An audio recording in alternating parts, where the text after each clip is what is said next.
Hello and welcome to tonight's event. Rural accessory dwelling units, or ADUs, and recreational vehicles, or RVs, as second dwellings in some areas of Clackamas County. This informational session is produced and coordinated by the county's Department of Transportation and Development, or DTD. This session is being recorded. I'm Dylan Blaylock with Clackamas County's Public and Government Affairs Department, and I'll be coordinating public comments for tonight's meeting. Here's why we're here tonight.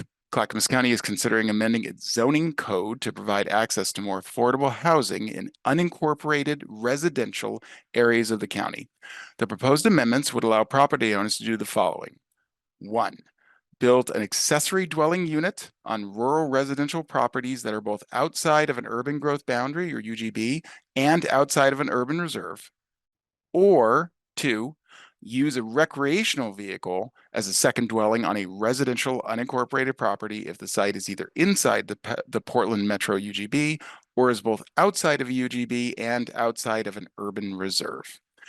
Prior to making any code changes, the public will also have the chance to comment on the proposed amendments at a Planning Commission public hearing at 6:30 p.m. on Monday, April 22nd, and a public hearing with the Board of County Commissioners at 10 a.m. on Wednesday, May 8th. I'm going to pop that information into the chat now.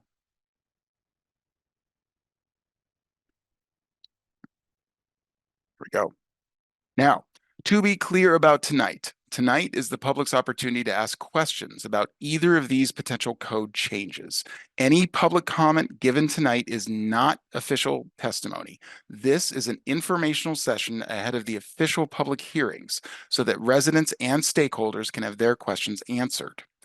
People may provide testimony at either one or both hearings I have just referenced, and/or can submit written testimony before the hearings to Martha Fritzie by email to mfritzie@clackamas.us or dropped off or sent by mail to Ms. Fritzie at 150 Beaver Creek Road in Oregon City.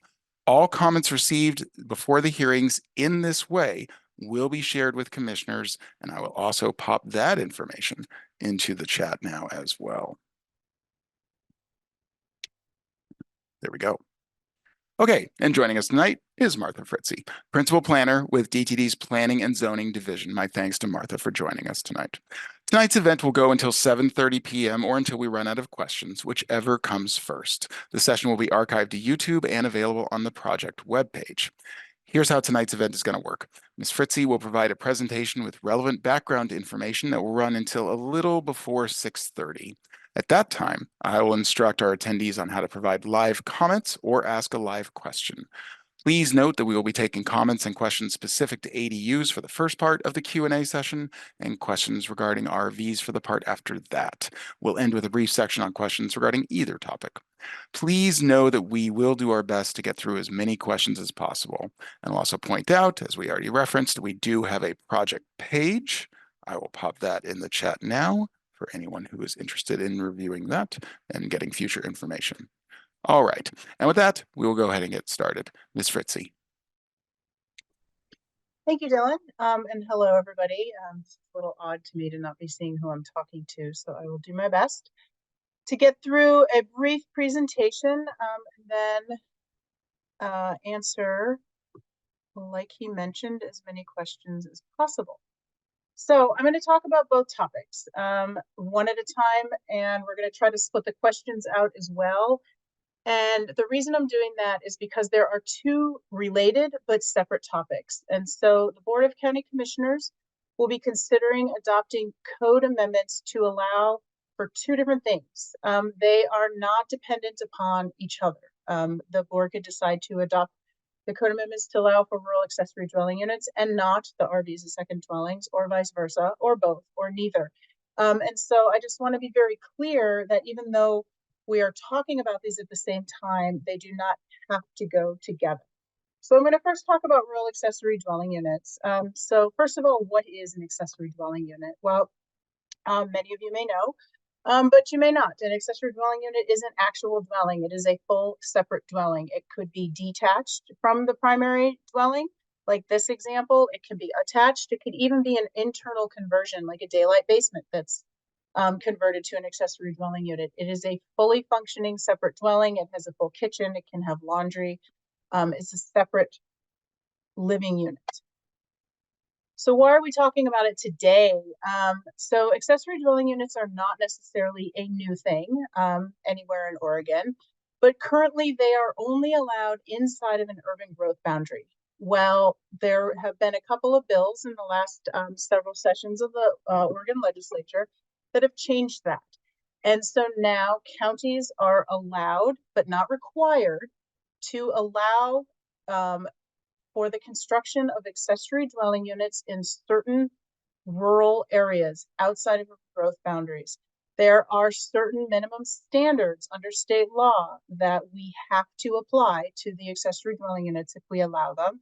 But the county also may apply some additional standards. So where are these areas?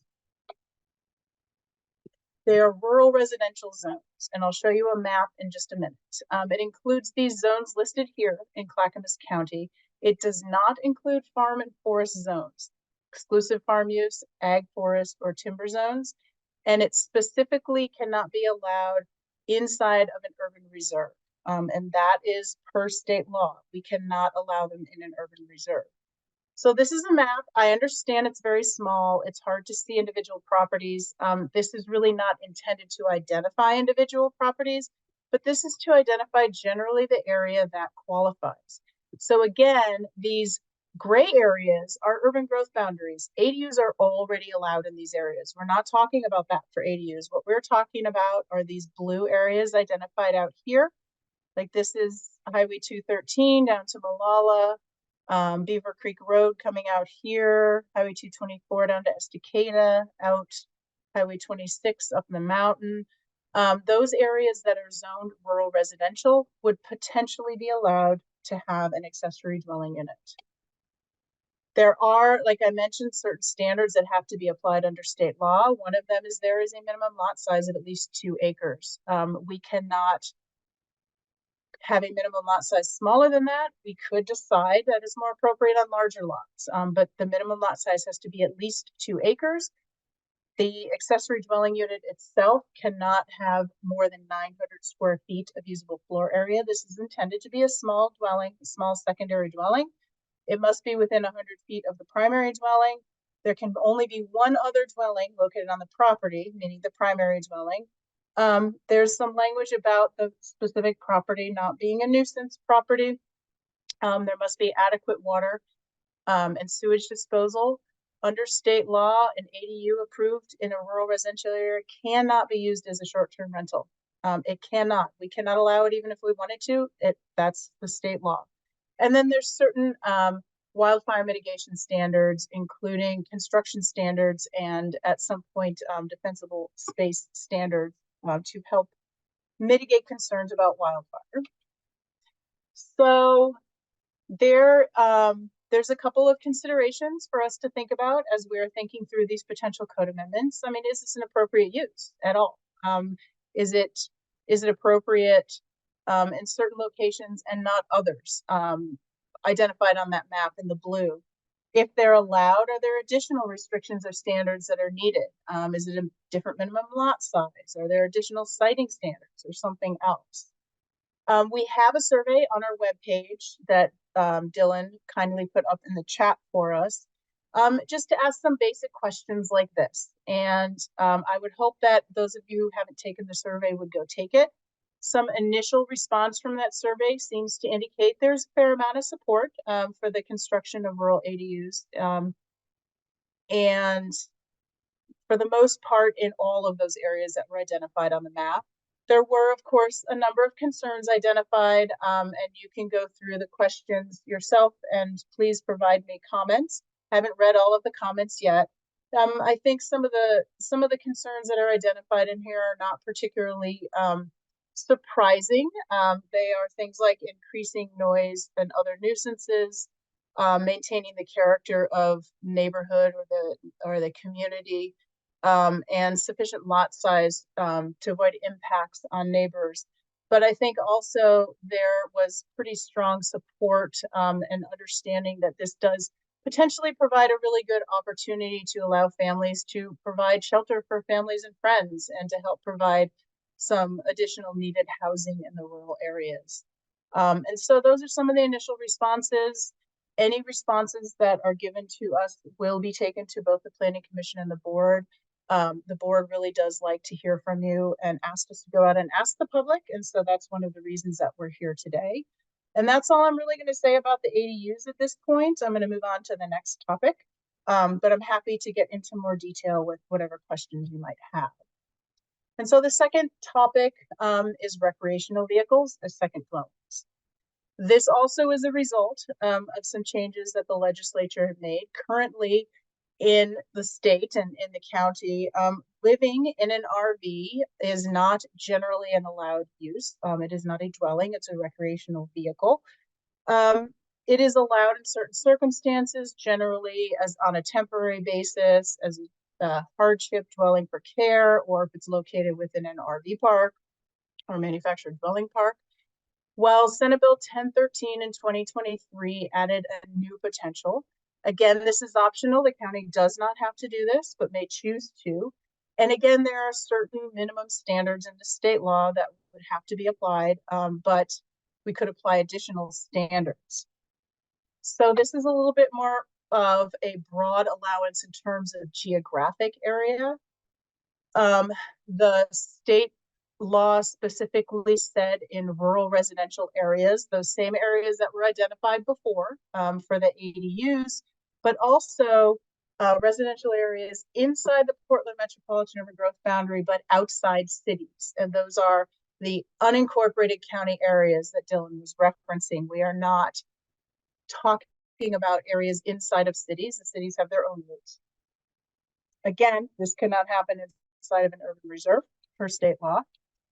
This map identifies those same blue areas. And then also these orange areas inside of the Portland metropolitan urban growth boundary that would potentially be allowed to have one RV located on a property as a second dwelling. There are a number of rules under state law, again, that are sort of minimum standards. And importantly, only one RV may be cited as a second dwelling on the property. Only one other dwelling may exist on the property.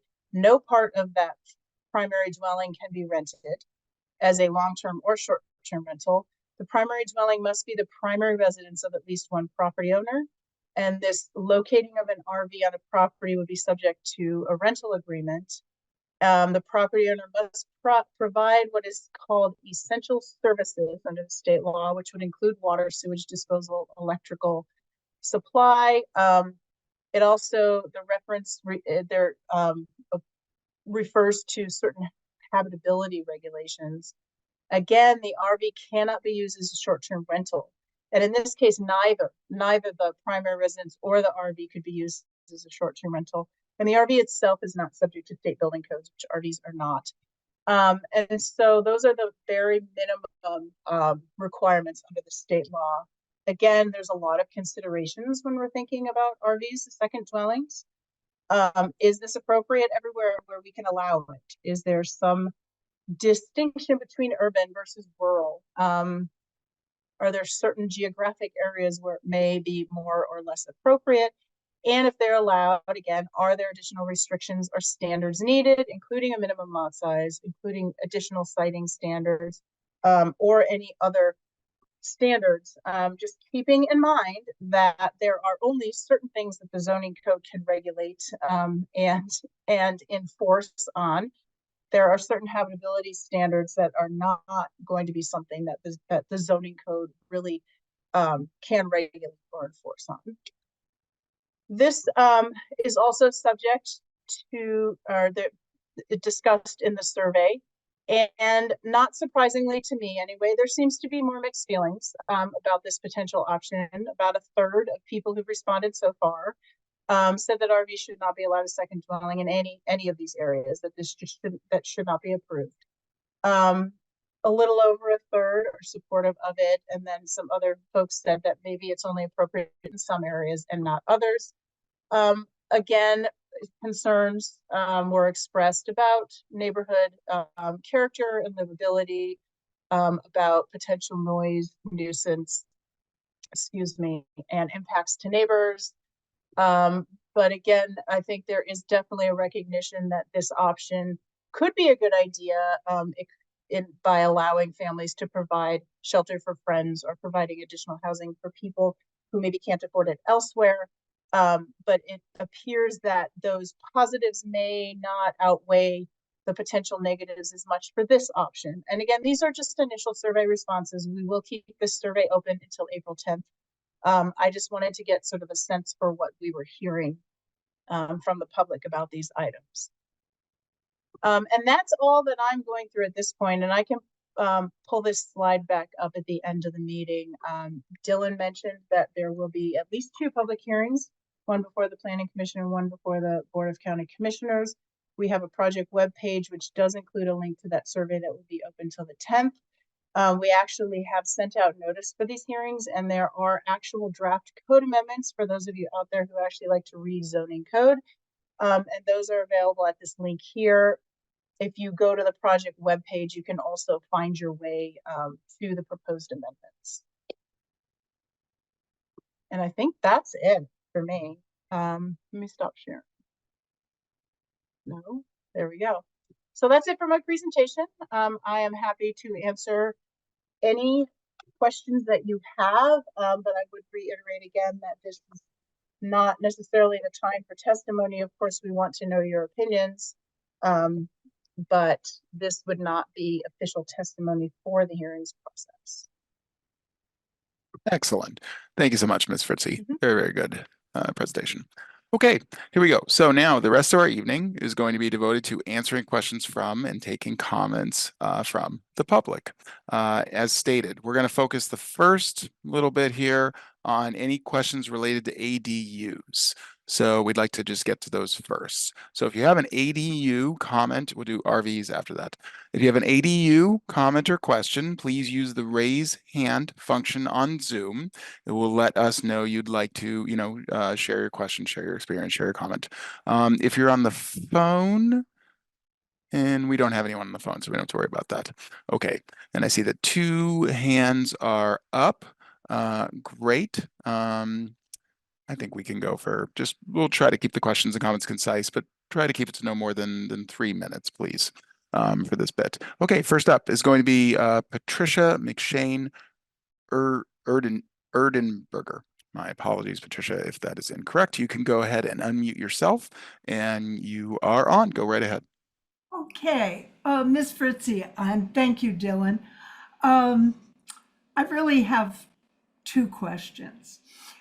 One, how did you survey the affected areas? In other words, could anyone with that link have gone in and taken the survey? That's just a quick question. I really wasn't sure of what the limit was.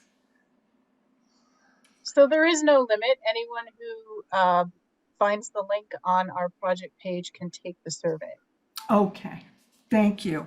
That's just good to know. But my main question has to do with STRs.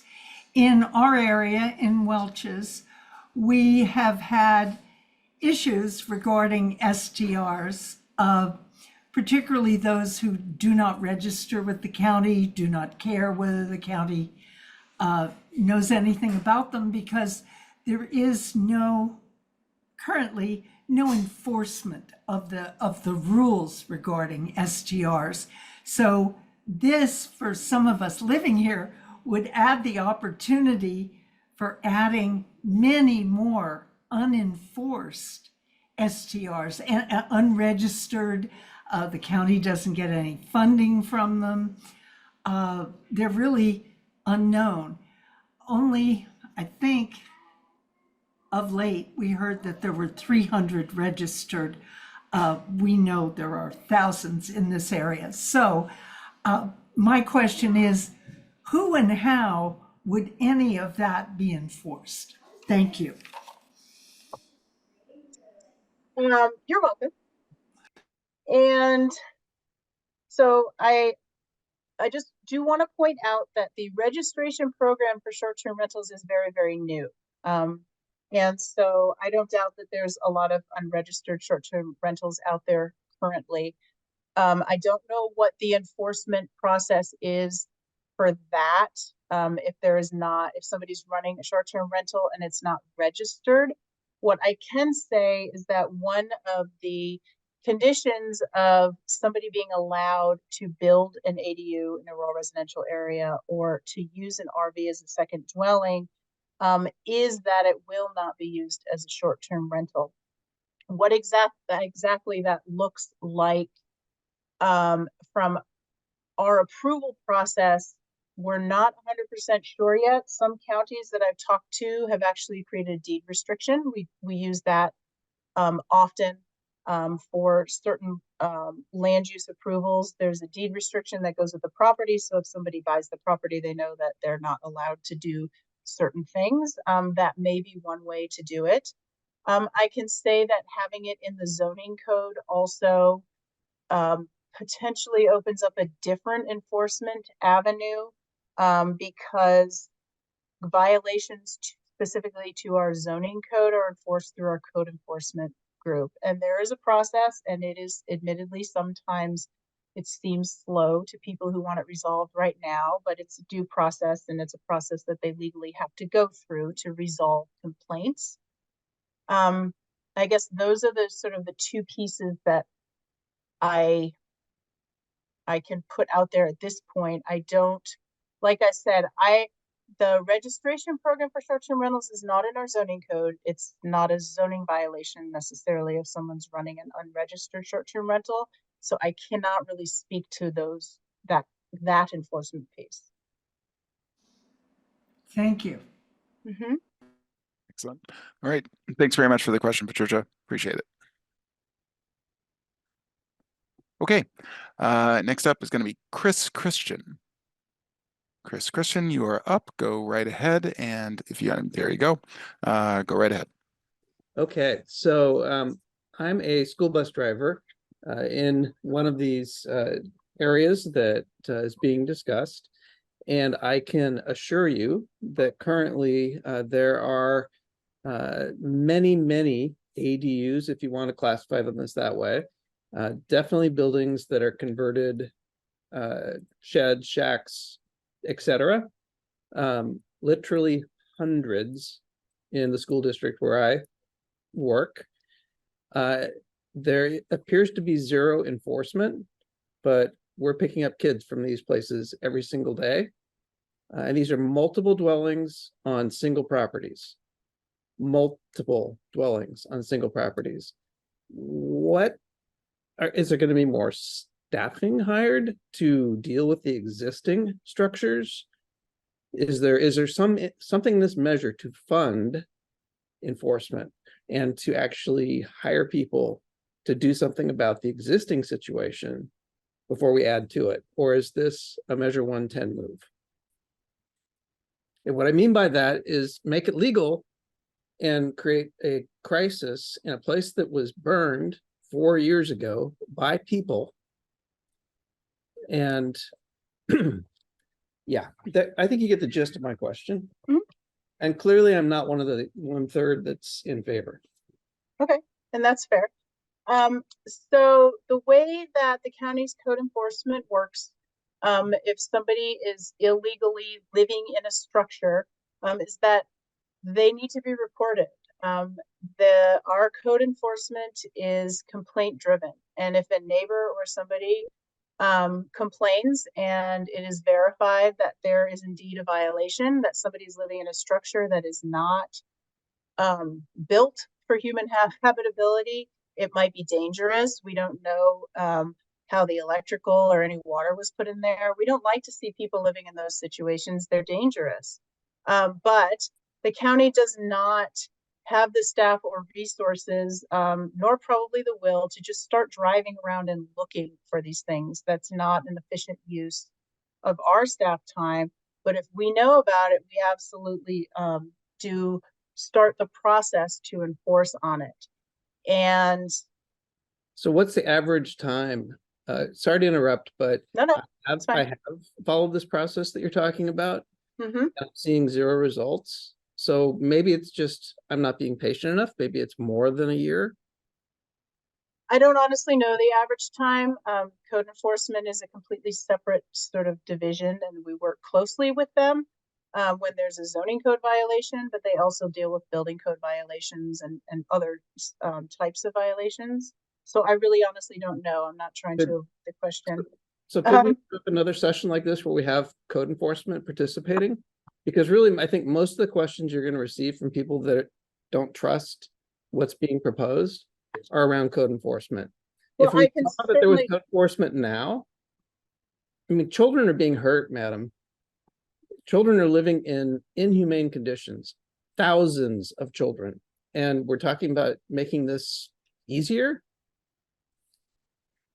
So if I may maybe put a different perspective on it, I don't think we're necessarily making it easier for people to live in unpermitted situations. I think that perhaps one way to look at it is that by allowing this use, there will be more people who do it legally and actually build the structure to the current code and are able to house people in a safer environment. Is everybody going to do that? I'm not going to say that they will because it's going to cost money, quite It's like frankly. graffiti and like drug use and any other crime that's not being treated as a crime by our state. I mean, it's not making any sense, madam. Well, any sort of drug I'll be use or quiet. other crime is under the sheriff's department Right. purview, It's not your but responsibility at the government. I'm You sorry. don't work together. You guys don't need to all work together and coordinate. You can't even have code enforcement here. It's an obvious point when you see a survey like that. I'm done talking. Please move on. Thank you. All right. Thanks very much for that, Chris. And do remember that this is not the time to have official testimony, of course. Just to remind, we have two different public hearings coming up, one with the Planning Commission, one with the Board of County Commissioners, where all those viewpoints and that testimony is more than welcome. This is more of the informational session right now, just to remind everybody. Okay, great. Are there any other questions out there about ADUs specifically? I don't see any other hands up for this. Oh, we do have one. Great. Oh, a couple. Okay. Remember, we'll get to RVs in just a bit, but let's go first to Adam Boyce. Adam, if you want to go ahead and unmute yourself, there you go. Go right ahead. Sure. Thank you for this time. Thank you, Martha and Dylan. I really appreciate you helping figure out this new situation. All right. So with ADUs, I guess my question is, as we look at developing them, how can we, I guess, work with the existing structure, right? If someone has put in an extra kitchen or something else in place, can you reclassify a portion of a property? I guess is my question. If you were to separate living space, within a home and I guess portion it off, right? If it's already got a kitchen, you add in laundry. Yeah, I hope that makes sense. I think so. So I think what you're asking is maybe you're not asking is that if somebody has already either started this process not legally or they already have this structure, can they use that? Can they somehow finish that out into an ADU? And the answer would be yes. You would be required to get all of the appropriate permits, building, plumbing, electrical, etc., and build it to code. It would also need to meet the standards. If it's a structure that exists, it has to be within 100 feet of the dwelling. But if it's attached to the dwelling or converted on the inside of the dwelling, then that's not an issue. So yes, you could certainly use existing structures, but most existing accessory structures would not be built to the same code that a dwelling is built to. And I am not a building code expert. But I know that those codes are different. And so there would be certain things that you would need to do to the structure to make it a safe place for somebody to live. Awesome. Thank you. Did that answer your question? Yeah. Yes, and I think I guess along with that, it would just be helpful in this process if there were resources to guide people through that. If they were trying to evaluate if their existing situation could be updated to meet code. Okay.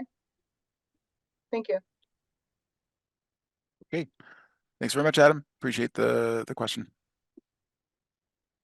Okay, two more. Next up is, my apologies if I get it wrong, David Lithgow. David Lithgow, maybe like John Lithgow a little bit. I'm not sure. Go ahead. Okay, David, did I get it right? Thanks, Dylan. Good job on the name. Great. Go right ahead. You stated that ADUs will be allowed in the RR zone, and the RR zone requires 2 acres minimum lot size. However, up here in the Mount Hood area, we have many lots of record in the RR zone, some as small as 30 by 80 that are allowed in the RR zone. Would those be allowed ADU, or is it strictly a 2 acre minimum? So there's strictly a 2 acre minimum in any of the zones where it would be allowed in the rural area. And that is because state law requires that. That's one of the standards that is written into the statutes, that there is a minimum of, the lot has to be a minimum of 2 acres. So regardless of how the county does recognize some of those smaller lots, as you're probably aware, and would allow you to develop other things on it that are allowed in the zone, we just could not allow an ADU because it would violate state law. Perfect. Thank you for the answer. All right. Thank you for the question, David. Appreciate it. Okay. And next up, Dennis Tilka. We'll go with maybe Tilka. Dennis, how did I do? Go ahead and unmute yourself. Can't hear you yet. You do need to hit the unmute button. I'll also hit the button here to ask you to unmute.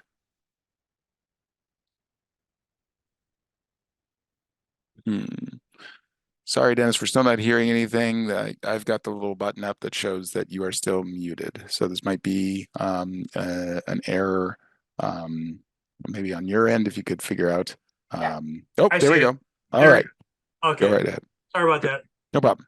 I was in advanced settings, but if I understand Martha right, what she's saying is I could take a single family home and convert it to a duplex, but I couldn't call it a duplex. I'd have to call it an ADU. Am I correct? Yes, in those zones, duplexes are not allowed. But I could call it ADU instead. But an ADU that is attached to a house looks a whole heck of a lot like a duplex. You are correct. I guess one distinction is that there is a maximum unit size for an ADU, whereas generally speaking in duplexes, there are not. Okay, now my next question, I got 2 more questions about it, is Yeah. wastewater and portable water. So how is, we had one person on there says that he'd like code enforcement involved. I'd really like to see the soils people involved.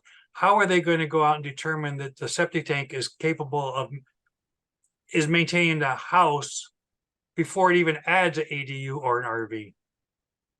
Well, I'm not sure what their process is, but this is what they do. I mean, they currently, in rural residential areas that are inside of the urban growth boundary, like for example, in the old Damascus area, we already allow ADUs, and there have been some developed, and they have to, this is a dwelling, it has to connect to all of the same services and utilities that your regular house has to connect to. And so they evaluate the system and they determine whether or not it can handle however many bedrooms is going to be in the ADU. And if it can't, my understanding is there's 2 options. They could possibly approve a separate system for the ADU, or they would have you expand your system, the capacity of your system. That makes a lot of sense, but I'd like to see it in the zoning ordinance. They have to have a septic tank permit or a septic tank But inspection. they have to get a building permit. And so, I mean, Well, an RV it does say that it's required. Well, we're talking about the ADUs. I know, RVs okay. are a little bit different. You're Okay, right. so You're right. Okay, and then water is by state law, it has to be if more than 3 residents are on a single well, then it becomes a public system. So if you add an ADU and it makes it a 4th one, how is anybody going to know that it's a public water system then?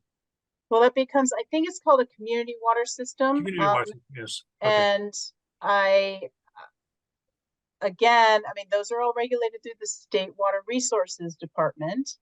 And whatever permitting is required to be able to connect to that water source would, I believe, both be a plumbing permit, though don't quote me on that.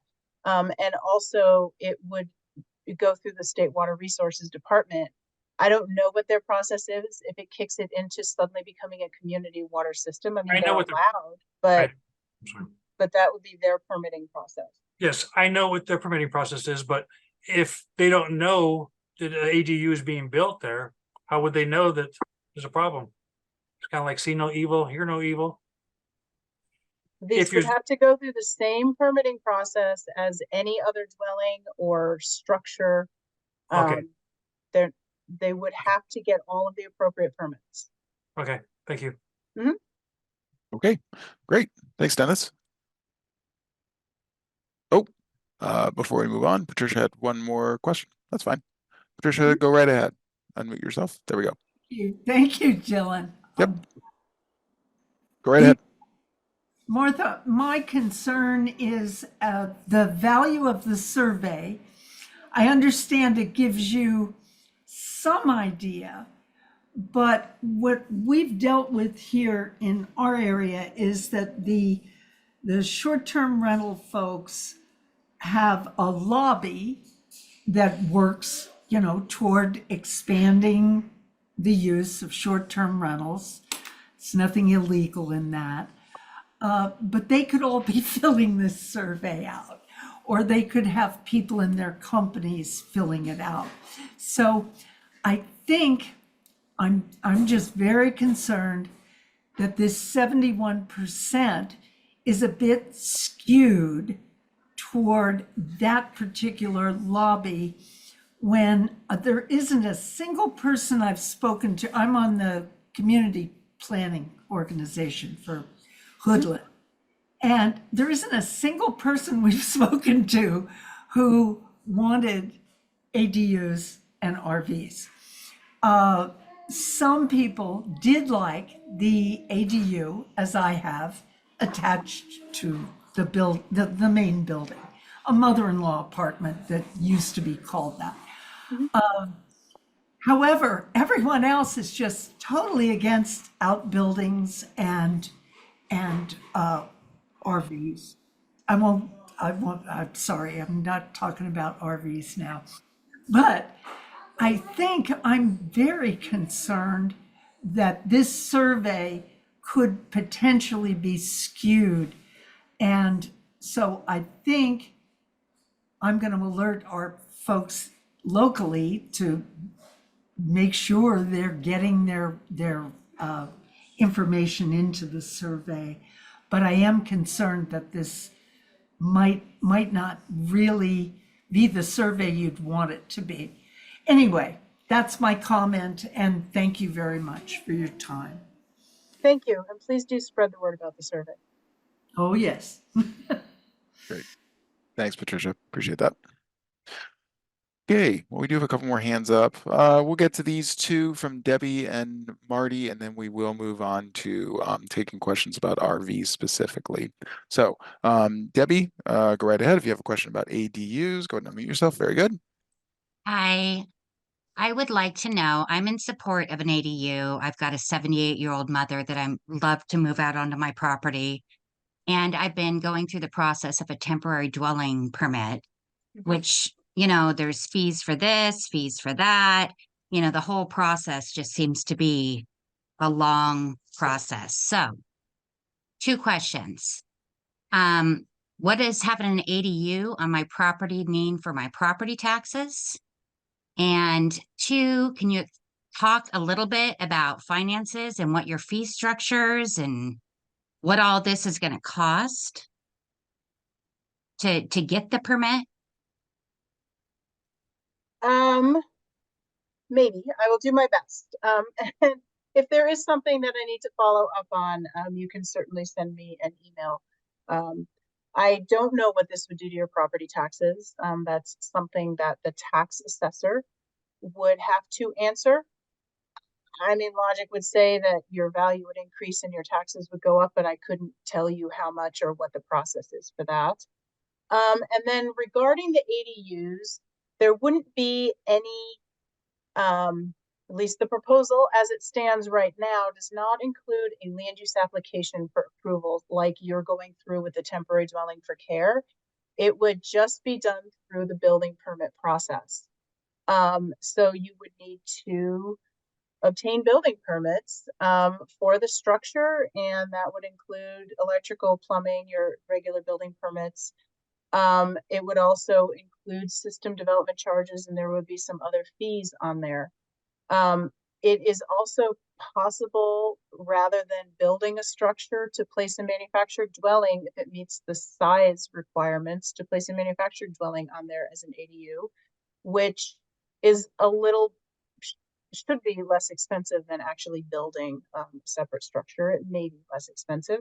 And so there are options that they really, it's hard to say exactly how much it costs because it is going to be individual to what exactly is being built or placed on the property.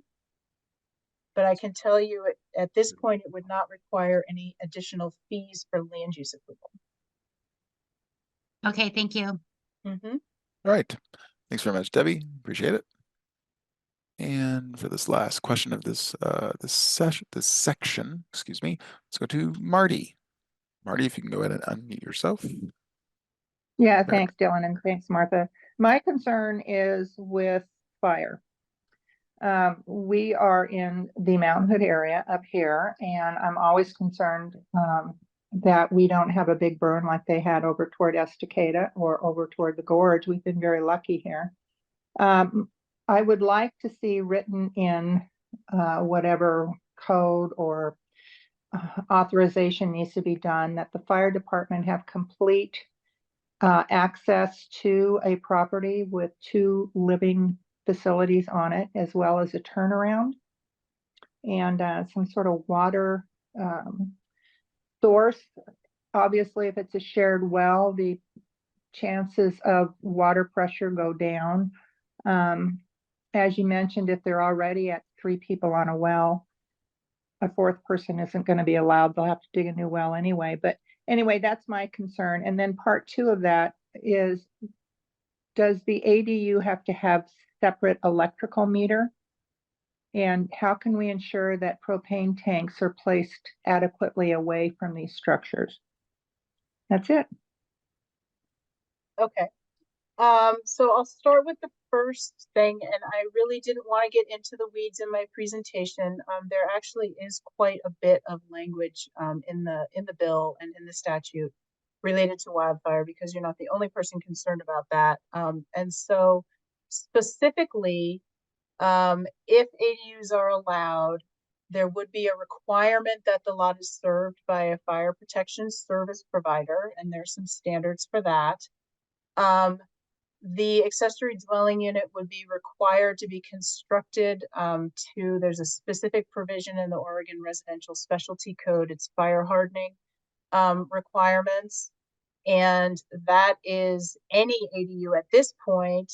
The state, you're probably aware, might be aware that the state is doing some wildfire mapping and identifying high hazard areas and wildland urban interface. And then once that mapping is adopted, those fire hardening standards and some defensible space standards would apply to areas that are identified as I think high hazard. I'm not sure what the exact term is on that mapping. And so there has been some thought put into this at the state level, certainly. There is also some language in there that the accessory dwelling unit has adequate access for firefighting equipment and safe evacuation. And so I'm not sure what you meant by complete access, but maybe those are sort of the same ideas. And so those standards all are have to be written into our standards, the county standards, to approve an ADU. So hopefully that helps alleviate some of your concerns. But those are some of the things that are required under the state law if we're going to allow for ADUs. I forgot. I heard propane tanks. What was the second part of the question? I only wrote down this. I apologize. Marty, can you repeat that second The part? second part of the question? You're on mute, so you need to unmute yourself. Okay, hi, thanks. Yeah, I was wondering if electrical meters are going to be on two Oh. separate Ah. electrical meters, and if propane tanks are going to be at least 10 feet away from the dwellings. So you're talking, I don't know what the standard is right now for the distance between a propane tank. You're talking about that's providing service for heat to the house? Or Yeah, service to the house? So I Yeah. don't know what the standard is now, but this is a dwelling. The standard would be the exact same as it is for like your primary dwelling. okay. There's no proposal for it to be allowed to be closer. And the same thing with electrical. I am not sure how the electric company looks at ADUs. I believe they require separate meters for them, but that would be something that's done through the electrical service provider and through the building permits and the building codes. Right, I was curious because the city of Portland requires separate utilities for an ADU. All separate. Mhm. Yeah, electrical, water, all of it, plumbing. Yeah, thank you. All You're right. welcome. Thanks, Marty. Very good. Okay, at this point, we're going to move on to RV questions for this next section. So if you have an RV comment or question, please go ahead and use the raise hand function on Zoom like people have been doing. It can be at the top or bottom of your Zoom interface. All right, there we go. We're getting some hands up. First up, let's go to Marion Kaufman, maybe? Marion Yeah. Kaufman. Okay, great. You are on. Go right ahead. Thank you, Dylan. So I think I got my answer already about would these be subjected to normal land use? And my specific question was the notification, the 2-week notification of neighboring properties. And I think your answer to the ADU question was no. And I'm assuming that's going to carry over for the RVs as well, because there's no actual building going on. Is that correct? Not necessarily. Okay. So that is the answer I gave for ADUs, yes. The current proposal would require a type 1 land use application for the RVs as second dwellings, excuse me. A type 1 application does not require the notification to the neighbors, the notification of the application. You would get notification of a decision. The reason at this point that we're considering a type 1 land use application for that, excuse me, I'm dropping things, is that there isn't a specific building or placement permit necessarily, and we feel that there needs to be a way to track this and to be able to understand whether or not people are meeting the required standards. And so right now we think the way to do that is through the land use application. Okay, great. And then my second question is more about, I live in the more of the urban area situation. So I'm in, Rock Creek unincorporated CPO area. And previously I lived in Oatfield, which is in the Clackamas CPO within the urban growth boundary. And there, it's tight on the roads. And already as it is with street parking, visibility is rough. It's hard to get through some of these intersections. We have many intersections without any stop signs. So are there going to be street/traffic/ visibility requirements in terms of how close to the street the RV is parked, that kind of stuff, disruption of traffic, or will that be also just complaint driven? So I'm not sure I'm totally understanding your question. I mean, these RVs would not be parked on the street. They would have to be on somebody's property. And so Right, but nothing height, in this. like if you're pulling out and Oh, it was a okay. corner property, you know, like you wouldn't be able to see if it was parked too close to the property line. We have these Mhm. little postage stamp neighborhoods here. Fair enough. And so one of the questions that we have been asking is, would it be appropriate to have setbacks or certain setbacks for the RVs? The state law doesn't speak to setbacks. What we have currently in our proposal is that the RV would have to meet the same setbacks as the dwelling. And so that would mean from a front property line, which is a property line along a road, it would have to be at least 15 feet back. And then there's, well, in most of the zones, in the urban area, the rural zones have a bigger setback. And so if you think that maybe that's not enough, we'd love to hear your comment about that. But the current proposal would put them at least 15 feet. Great, thank you. All right. Thanks very much, Marion. Okay, next up is Rachel Cosmo McCart. If I got that right. Rachel, go ahead and unmute yourself. Very good. Go right ahead. So that just answered my first question, which was about setback requirements. I do share the gentleman who's a bus driver who testified concerns about code enforcement being responsible for having to enforce whatever ordinances we put into place. I think the same would be true for the RVs that you recently drove down a fairly small stretch of road that I live on and counted 10 RVs in less than 4 miles that appear to be occupied. I think code enforcement already has a lot of challenges. They're really hardworking people, and I'm concerned that they may not have the resources, if complaints start pouring in, without a budget and a pretty robust budget to address these things. With RVs in particular, are there any proposed habitability standards, other than what you said about the primary dwelling being responsible for providing water and septic? I mean, of course, RVs were never meant to be dwellings. And so, without a building code, I'm wondering how it's going to be decided, if it is, whether these places are going to be safe to live in. So that's a very good question. At this point in the proposal in the zoning code, the zoning code doesn't really address a lot of sort of habitability of a rental property kind of issues. I believe there are some codes in state law, and there may be even some in the county code. But currently the sort of habitability type regulations are really those, like you mentioned, that it does need to have adequate sewage disposal, water, electricity, and things like that. The proposal does not add anything else. It is something that we could do, but we are also trying to be very conscious of what the zoning code can regulate and we can enforce on.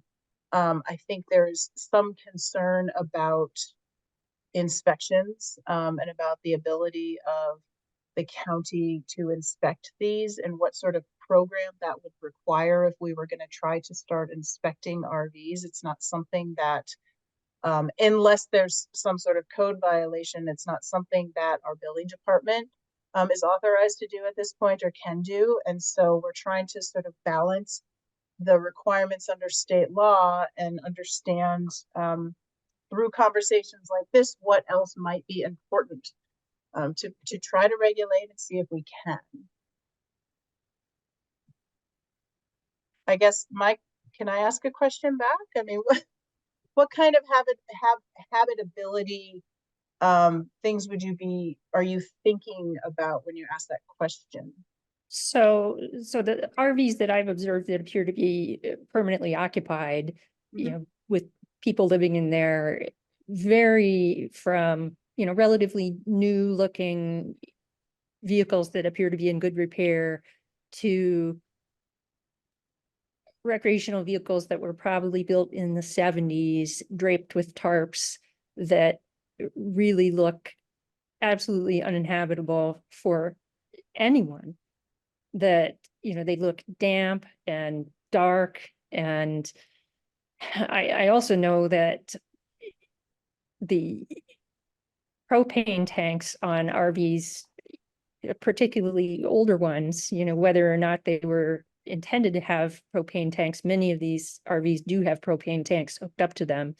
And not only are they an extreme fire hazard, because of course propane tanks can explode, but there's also a danger of carbon monoxide poisoning for the residents.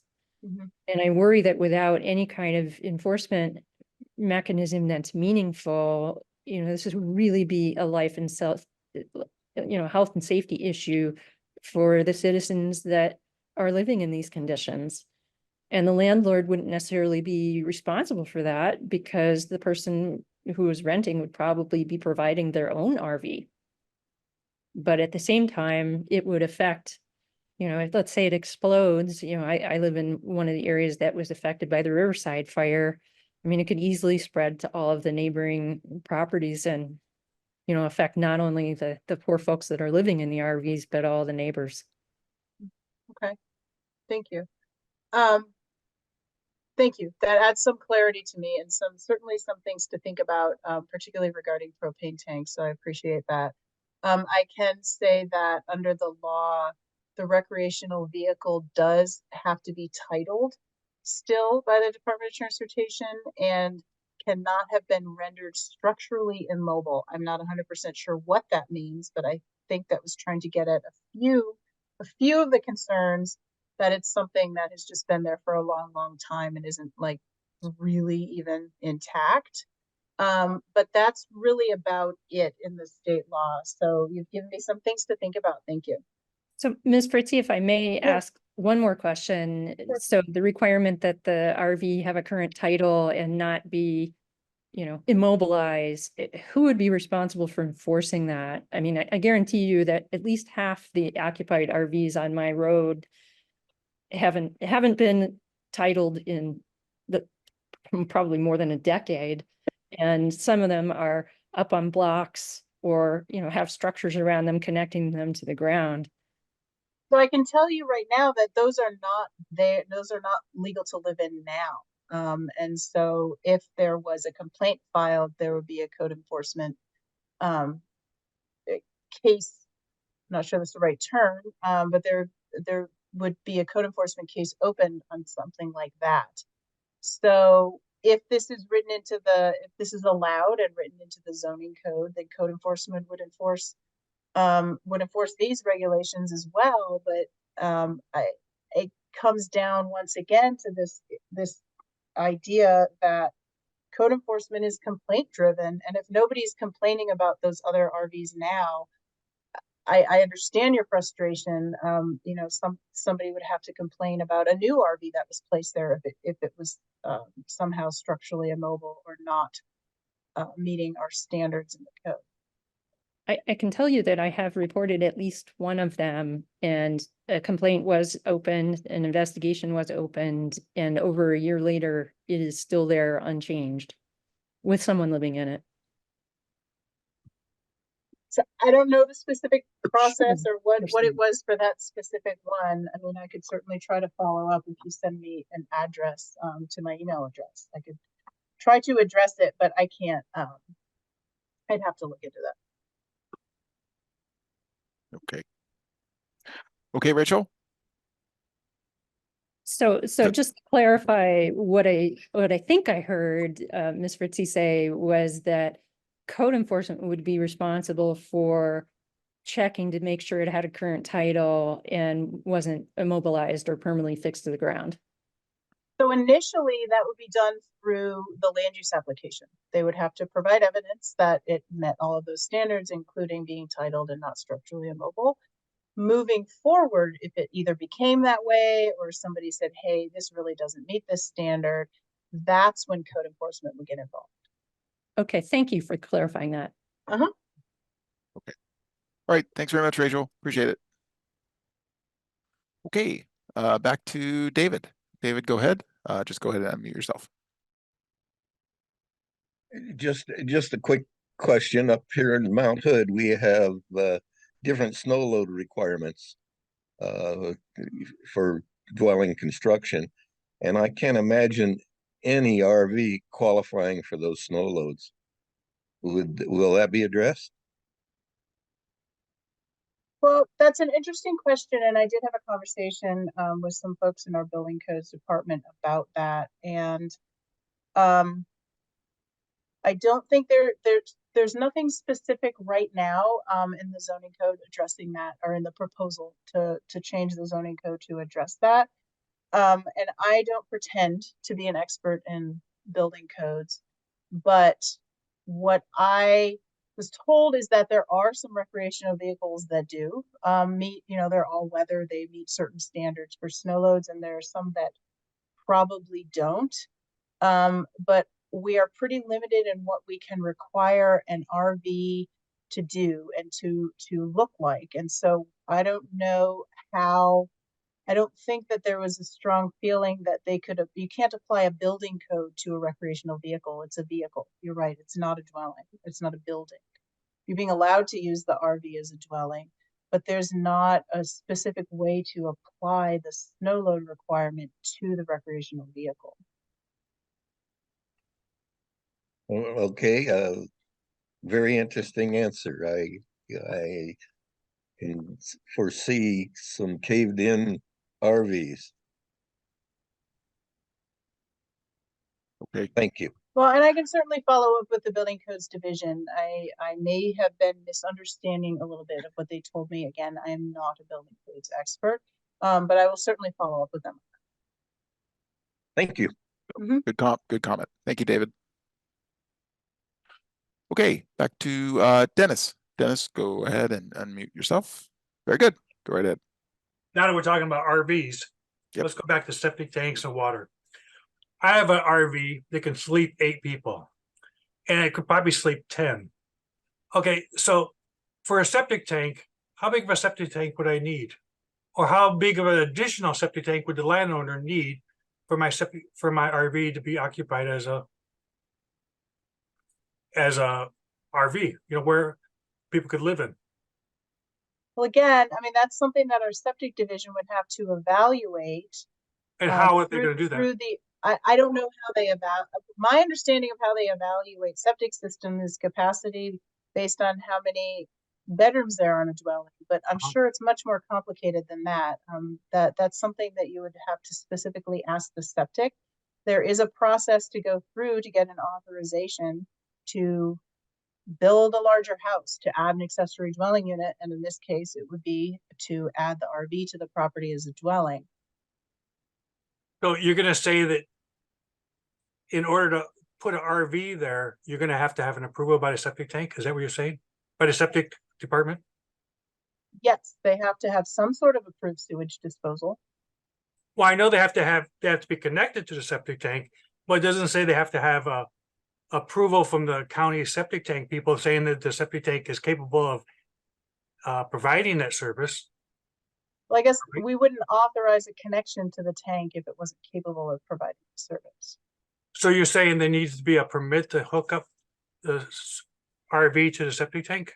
I'm not sure exactly what it looks like in terms of a permit. I'm not sure either, because it would have to be authorized. Because it's not regulated by the building code. I'm trying to figure out how it's going to be regulated. It would have to be authorized. The septic department would have to look at it and authorize whatever that connection looks like. I don't know the exact process involved. Have you had any comments from the septic tank people about this? I've talked to our some of our folks in our septic division, yes. And what did they say? I mean, I'm just curious. I mean, they said they would evaluate it just like they would for if they were evaluating an accessory dwelling unit. I didn't ask them specifically what the process was. As long as in the code, the zoning ordinance, that they have to have a septic tank evaluation, that would be adequate, I would think. Now with the water thing, I don't know how you're going to handle that one, because again, it's not a building code, so their water resources would have no idea they're adding an RV. So as part of the requirements, if this is allowed, the state law specifically says that the property owner has to provide these essential services, and one of Services, yes. those is water service. And so be through trade permits. It's not necessarily a building permit. I don't know if it's called a plumbing permit. They're just the trade permits to connect things to electrical. Well, that'd be And another thing then, is they require permits to hook it up to sewer and water and electrical. Actually, all three of them. It'd be a great idea. That way we wouldn't have to worry about fires and stuff like that. And being that it's safe, like I heard that one person talk about propane and Mhm. things like that, that'd be a great idea. But right now I'm favoring ADUs. I have no problem with them.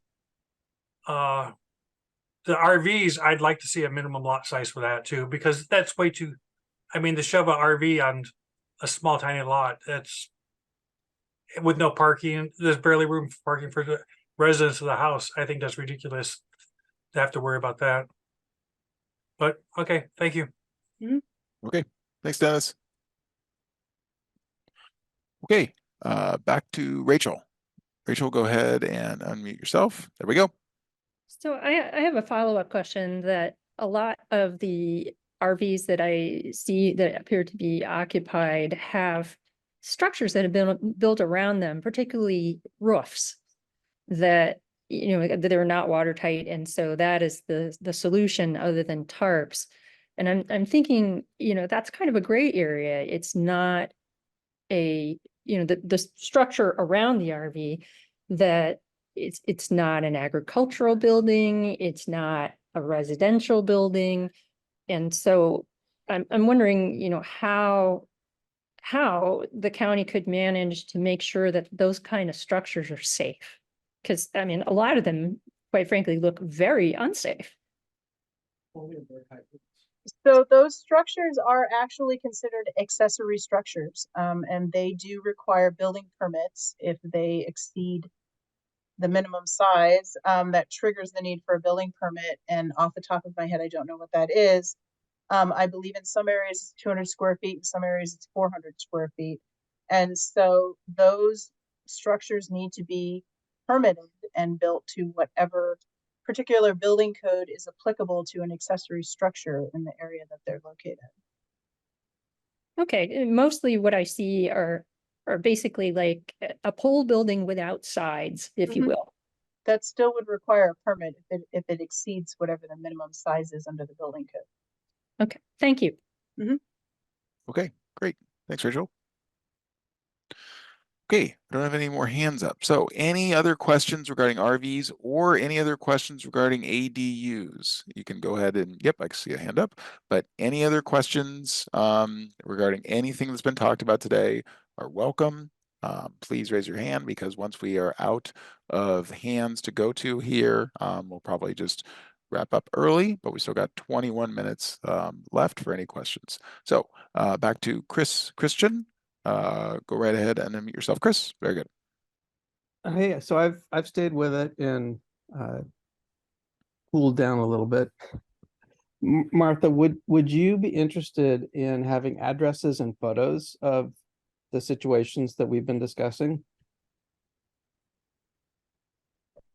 So if you wanted to include that as part of your testimony, you could certainly do that. People include photos a lot, often as part of testimony.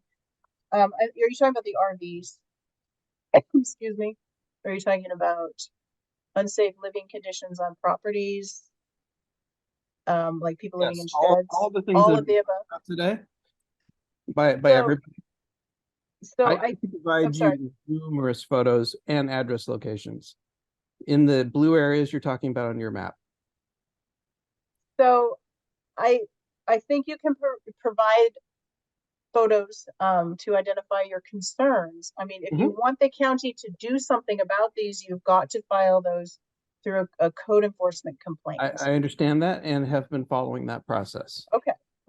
So I understand that, but what Mhm. the reason why I compared it to Measure 110 is that someone is advocating for this, and someone's advocating for it, and you're hearing lots of concerns about, well, how are we going to make sure it's safe? How are we going to make sure that there are processes involved to deal with the things that are basic to people building dwellings?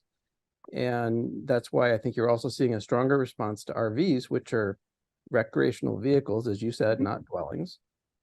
So yes, I definitely would be taking those in person to the meetings that are, thank you for sharing that information. My question is, would you like that as well? So you're informed about what the concerns are and you can investigate for yourself further. I'm assuming you're writing the code, that you're the person. Yes, and I'm also the one who gathers all of the public testimony. So if you're submitting it as testimony, I will see it. You will be sending it to me. Okay. And so I will take a look at it. I mean, but I am not code enforcement. And if you want to send this information to code enforcement, you could do that. By sending it to me as testimony, it is not going to go to code enforcement. I understand that. Okay, I just want to be I clear understand that about they're that. separate departments. Okay. My concern, as others have expressed, is that there are many mandates the government imposes without enforcement, funding, etc. And so my concerns around, if we have robust rules and enforcement, then I would move over into the in favor column, because I can certainly see why families need to help, their friends and loved ones. I get that. We're in a similar situation, but what I'm witnessing firsthand every day makes me very concerned. And I know from firsthand experience what's happening to the children involved. So that's where my emotion comes from. And I'm trying to also just be very objective and logical and follow the process to inform with data. So if it goes to testimony, it will go to you as well. That's correct? Yes. Yes. Okay. And yes, I will also send the same thing to code enforcement, so they're not blindsided. Okay. Great. All right. Thanks, Chris. We look forward to receiving the testimony, as we do from everyone here. If you are so inclined to give testimony later, that would be great. Okay, Marion, you're up again. Go ahead and unmute yourself. Very good. Thank you. I see the link to the project page there, and I had a chance to skim over it, but while we're in this meeting, is there a link to the full legal language of the proposed change on that project page? I believe so, but I can double check really quick. Here we go. Yes. If you're looking at the project page, it's in the top portion. There's a description, there's a 1, 2, 3, and it says read the hearing notice and proposed amendments right below it. Perfect. There's a link right there. Great. Thank you so much. Great. Thanks, Marion. All right. Back to Dennis. Dennis, go ahead. One quick question. Is under ZDO 202, you have a definition of RVs and you have a definition of mobile homes. Then you have a definition of trailers before mobile homes. So is a trailer, those older trailers, and the reason I'm asking this because I see a lot of mobile home parks being dissolved. Could those older trailers be drug out on a site and be used as a RV or ADU?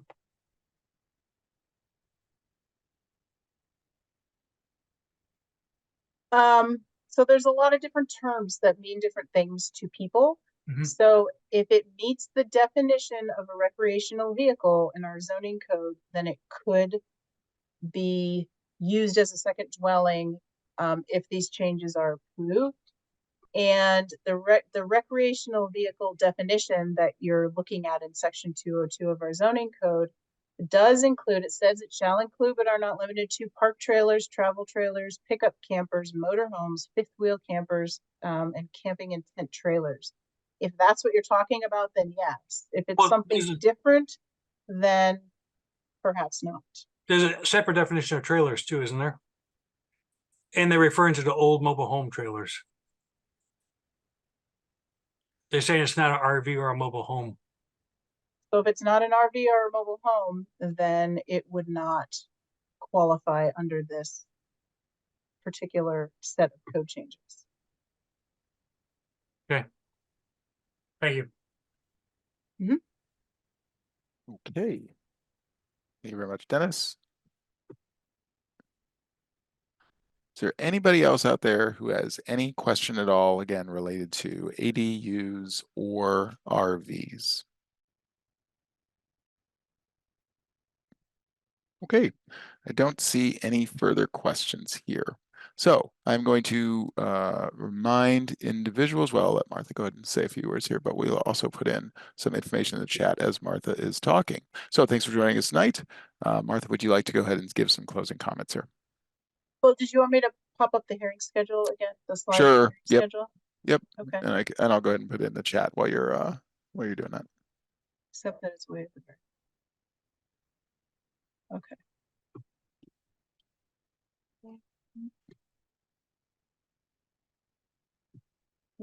Doing. There we go. I'm sorry.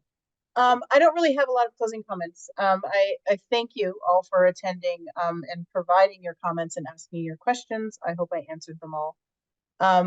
You are more than welcome to email me. My email contact is on the webpage that's linked here, and I think that Dylan had also put it in the chat. Yeah, we just put it in as well. If you have some follow-up questions, if you have a question about a specific property, I'm happy to get those answered for you. And then I'm also looking forward to all of your testimony and participation in both of those public hearings that are noted up there. I didn't put the times, just to remind you, the Planning Commission hearing is an evening meeting. It's at 6:30 p.m. The Board of County Commissioners is a morning meeting. It's at 10 a.m. And so please feel free to provide written and or oral testimony at all of those hearings. You can read the proposed amendments through this link here. This is also available on the project webpage. And that, I think, is it for my closing statements. Was I supposed to say something else, Dylan? Nope, that was perfect. All right. Okay, very good. Well, I want to thank Ms. Fritzy again for joining us. I want to thank everybody else for attending and asking such good questions and giving such good comments and things for us to think about. And that's it. I will remind people, please do follow the project page for any updates. We will also go ahead and put a link to this. We'll archive this session on video and put a link to this session from that page as well as being available on our YouTube page. And all likelihood, those will go up tomorrow morning sometime. So for Ms. Fritzy and for Clackamas County, thanks very much. Have a good night.